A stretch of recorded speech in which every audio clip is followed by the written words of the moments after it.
அனைவருக்கும் வணக்கம். நேபாள் நாடு பற்றி எரிகிறது. பல்லாயிரக்கணக்கான இளைஞர்கள் வீதிக்கு வந்து நின்று அரசுக்கு எதிராக போராட்டத்தை நடத்தி வருகிறார்கள். அது மட்டுமல்லாமல் இந்த போராட்டத்தில் 19 இளைஞர்கள் சுட்டு படுகொலை செய்யப்பட்டிருக்கிறார்கள். ஒட்டுமொத்த உலகத்தின் பார்வையும் எங்களை நோக்கி வர வேண்டியிருக்கிறது, எங்களுக்கு ஆதரவாக நில்லுங்கள், எங்களுக்கு உதவிகரம் நீட்டுங்கள் என்று சொல்லி உலகம் முழுக்க இருக்கக்கூடிய ஜனநாயக சக்திகளுக்கு, சமூக ஆர்வலர்களுக்கு, இளைஞர்களுக்கு, மாணவர்களுக்கு, மனிதநேயர்களுக்கு அழைப்பு விடுத்திருக்கிறார்கள் நேபாள் நாட்டின் இளைஞர்கள். என்ன நடக்குது நேபாளில் என்பது பற்றி தான் விரிவாக பேச போகிறோம். கடந்த சில நாட்களாகவே நேபாள் தலைநகர் காத்மண்டுவில் இளைஞர்கள் பெருவாரியாக ஒன்று திரண்டு போராட்டத்தை முன்னெடுக்கிறார்கள். எதற்காக இந்த போராட்டம், யார் இந்த போராட்டத்தை நடத்துகிறார்கள் அப்படின்னு பார்த்தா, நேபாள் நாட்டினுடைய தொலைத்தொடர்பு மற்றும் தகவல் தொழில்நுட்பத்துறையினுடைய விதிமுறைகளுக்கு உட்பட்டு அந்த நாட்டில் இயங்கக்கூடிய அனைத்து சமூக வலைதள நிறுவனங்களும் பதிவு செய்ய வேண்டும் என்கிற ஒரு உத்தரவை நேபாள் அரசினுடைய பிரதமர் KP சர்மா ஒலி அவர் தலைமையிலான அரசு தான், அவர் ஒரு உத்தரவை பிறப்பிக்கிறார். இந்த உத்தரவு கடந்த ஆகஸ்ட் மாதம் 28ஆம் தேதி இந்த உத்தரவு பிறப்பிக்கப்படுகிறது.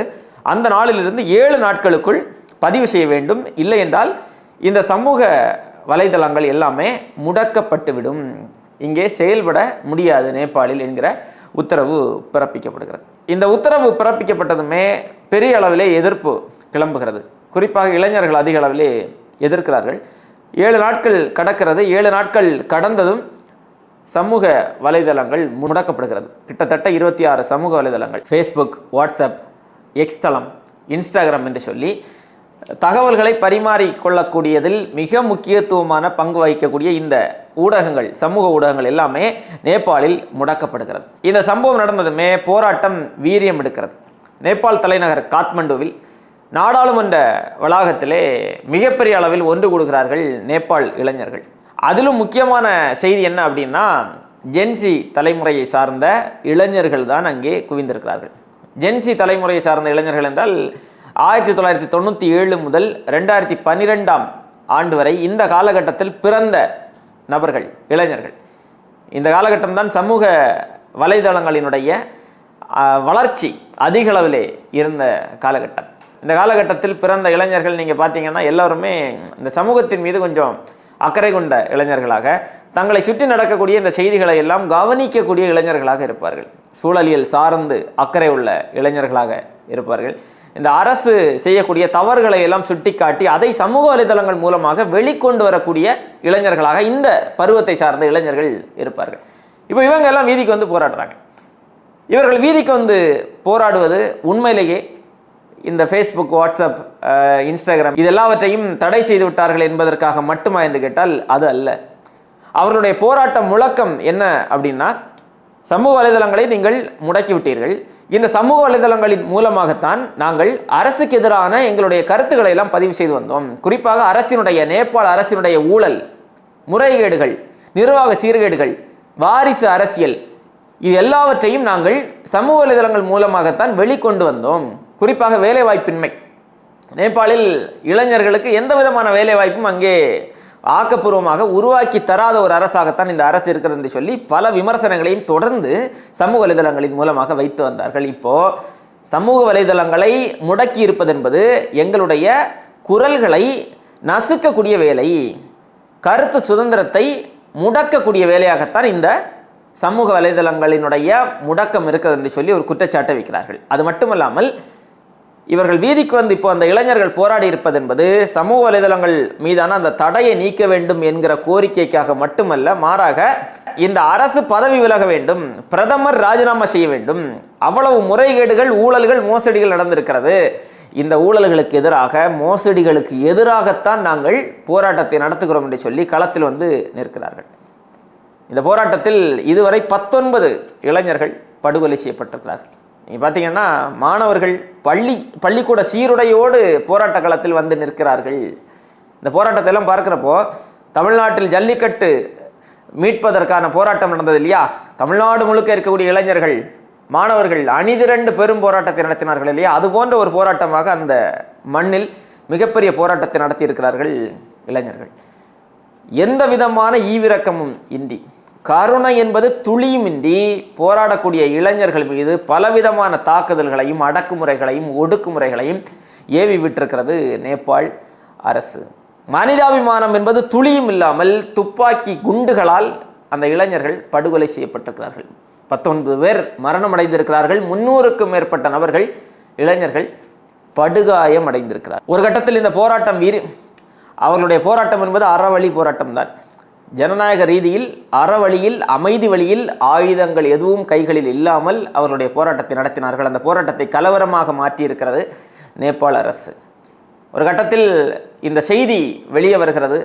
சமூக வலைதளங்கள் எல்லாம் முடக்கப்பட்டாலும் கூட மற்ற நாடுகளினுடைய சமூக வலைதளங்களில் இந்த செய்தி அதிக அளவிலே பரவியதன் மூலமாக, போராட்டமும் மேலும் மேலும் வீரியம் அடைந்ததன் மூலமாகவும் நேபாள அரசு பின்வாங்கி இருக்கிறது. இந்த சமூக ஊடகங்களுக்கு விதித்திருக்கக்கூடிய அந்த தடை இன்று காலை நேபாள அரசால் திரும்ப பெறப்பட்டிருக்கிறது. உண்மையிலே நேபாள இளைஞர்களுக்கு நம்ம தலை வணங்க வேண்டும். ஒரு தீர்வை பெற்றுவிட்டார்கள். உலகம் முழுக்க எத்தனையோ போராட்டங்களை நாம் பார்த்திருக்கிறோம். ஏன் இந்தியாவில் எத்தனையோ போராட்டங்களை நம்ம பார்த்து வருகிறோம். ஆனால் குறிப்பாக இந்தியாவில் நடக்கக்கூடிய பெரும்பாலான போராட்டங்களுக்கு தீர்வே கிடைக்காது. ஒரு சில நாட்கள் போராட்டம் நடக்கும், அதன் பிறகு அப்படியே அந்த போராட்டம் கலைக்கப்படும், அப்படியே கடந்து சென்று விடுவார்கள்.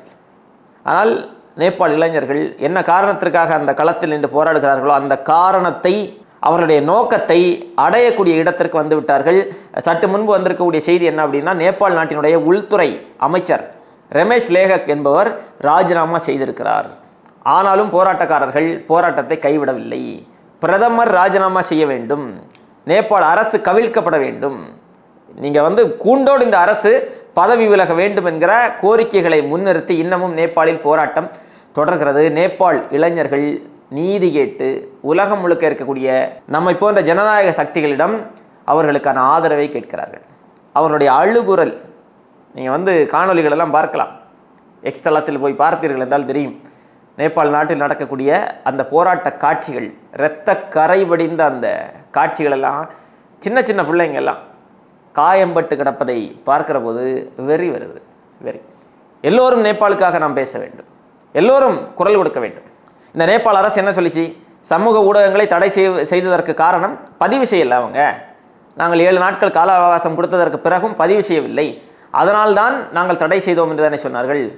இப்போ அந்த தடையை நீக்கி இருக்கிறார்கள் இல்லையா? இப்போ பதிவு செஞ்சிட்டாங்களா அந்த ஊடகங்கள் எல்லாம்? இல்லை. அப்போது இந்த சமூக வலைதளங்களை முடக்கியதற்கான காரணம் என்னென்னா, அரசுக்கு எதிராக பேசக்கூடாது. இதுதான் காரணம். இது ஒன்று தான் காரணம். இது நேபாள அரசு செய்யக்கூடிய வேலை மட்டுமல்ல, இதே போன்ற வேலையை நம்முடைய நாட்டு அரசுகளும் செய்யும். அரசுக்கு எதிராக பேசவே கூடாது. யார் பேசினாலும் அவர்களுக்கு எதிராக வழக்கு பதிவு செய்வது, கைது செய்வது, அச்சுறுத்துவது, மிரட்டுவது, சிறையில் அடைப்பது, இல்லை என்றால் அவர்கள் வைத்திருக்கக்கூடிய ஐடிவிங்கின் மூலமாக யார் அரசுக்கு எதிராக பேசுகிறார்களோ அவர்களை ஆபாசமாக பேசுவது, எழுதுவது, கொச்சைப்படுத்துவது, இதெல்லாம் தான் நடக்கிறது. இப்போது நேபாளில் நடந்து கொண்டிருக்கக்கூடிய இந்த போராட்டம் இந்திய அரசுக்கு, ஏன் இங்கே இருக்கக்கூடிய தமிழக அரசுக்கு கூட ஒரு செய்தியை உணர்த்தி இருக்கும். கருத்து சுதந்திரத்திற்கு எதிராக நாம் கை வைத்தோம் என்றால் இந்த நாட்டினுடைய இளைஞர்கள் கிளர்ந்து எழுவார்கள். நேபாள இளைஞர்கள் எப்படி கிளர்ந்து எழுந்தார்களோ அதே போன்று இந்தியாவின் இளைஞர்களும் தமிழ்நாட்டு இளைஞர்களும் கிளர்ந்து எழுவார்கள். அதனால் அரசை நாம் கொஞ்சம் கவனமாகத்தான் நடத்த வேண்டும் என்கிற ஒரு அச்ச உணர்வு இங்கு இருக்கக்கூடிய அரசுகளுக்கும் உறுதியாக வந்திருக்கும். நேபாள இளைஞர்கள் நடத்தக்கூடிய இந்த போராட்டத்திற்கு நாம் துணை நிற்போம். நம்முடைய சமூக வலைதள பக்கங்களில் மூலமாக முடிந்த அளவுக்கு நேபாள் பிரச்சனையை வெளிக்கொண்டு வருவோம். தற்போதைய நிலையை வைத்து நம்ம எந்த முடிவுக்குமே விடக்கூடாது. நேபாள அரசு எப்போது வேண்டுமானாலும் என்ன அடக்குமுறையை வேண்டுமானாலும் அந்த இளைஞர்கள் மீது ஏவலாம். உள்துறை அமைச்சர் ராஜினாமா செய்திருந்தாலும் கூட இந்த அரசு கவிழ்வது வரைக்கும் அந்த மக்களுக்கான பாதுகாப்பு அங்கே இல்லை. திடீரென்று சமூக வலைதளங்கள் எல்லாம் அங்கே மறுபடியும் முடக்கப்படலாம். அந்த மண்ணின் மக்கள் மீது அடக்குமுறை ஒடுக்குமுறைகள் ஏவப்படலாம். இரத்த வெறியாட்டத்தை மறுபடியும் நேபாள அரசு எப்போது வேண்டுமானாலும் ஆரம்பிக்கலாம். அப்படி ஒரு சூழல் அங்கே உருவாகக்கூடாது. அப்படி உருவாகக்கூடாது என்றால் அங்கே களத்தில் நின்று போராடக்கூடிய இளைஞர்களுக்கு ஆதரவாக நாம் எல்லோரும் அணிதிரண்டு நிற்க வேண்டும். நேபாள் இளைஞர்களுக்காக, நேபாள் மக்களுக்காக, அவர்கள் நடத்தக்கூடிய அந்த போராட்டத்திற்காக நாம் எல்லோரும் துணை நிற்போம், அவர்களோடு நிற்போம். அதிலும் குறிப்பாக உலகம் முழுக்க எங்கெல்லாம் அடக்குமுறைகள் ஏவப்படுகிறதோ அங்கெல்லாம் முதல் குரலாக நம்முடைய குரல், தமிழர்களின் குரல் தான் இருக்கும். ஏனென்றால் வலியை உணர்ந்தவனுக்கு தானே அந்த வலி தெரியும். அந்த வகையில் நாம் என்ன வலியை உணர்ந்தோமோ அதே வலியை இன்றைக்கு நேபாள் மக்கள் உணர்ந்து கொண்டிருக்கிறார்கள். அவர்களுக்காக பேசுவோம், எழுதுவோம், நம்முடைய முழு ஆதரவையும் கொடுப்போம்.